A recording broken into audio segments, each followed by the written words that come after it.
Somebody is mocking sacred things like tongues, openly saying that I for don't open church, I for don't make money.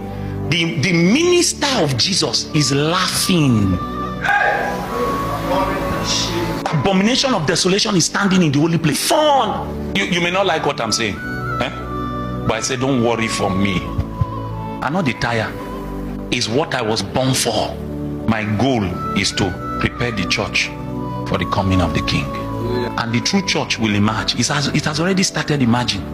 There are many people here and across the world that when they see certain things now, their discernment has become sharpened, because there's a prophet who is clearly saying this is not God, and we will keep talking. Let nobody gaslight you.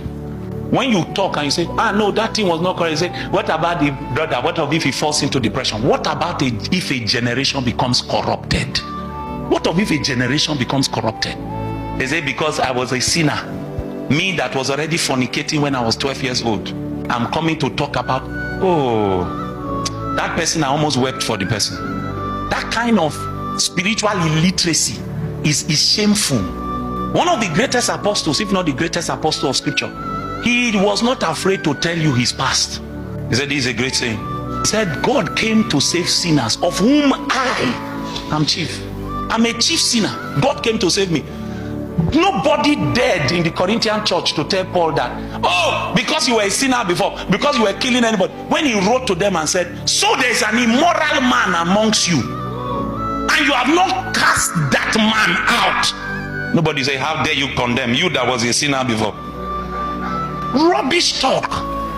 As Paul said, I'm chief sinner. Me, I'm still competing with Paul. That is me that is chief. Paul had not seen me born, but he was already saying that he was chief sinner. That's to tell you the kind of degradation he experienced.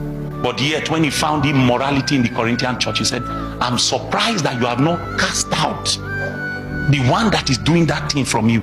If it were today, they will be pampering him.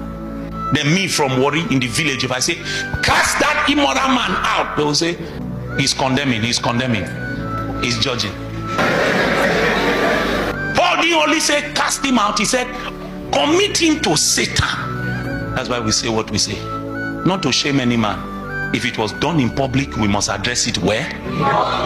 No apologies, because the name of the Lord is at stake.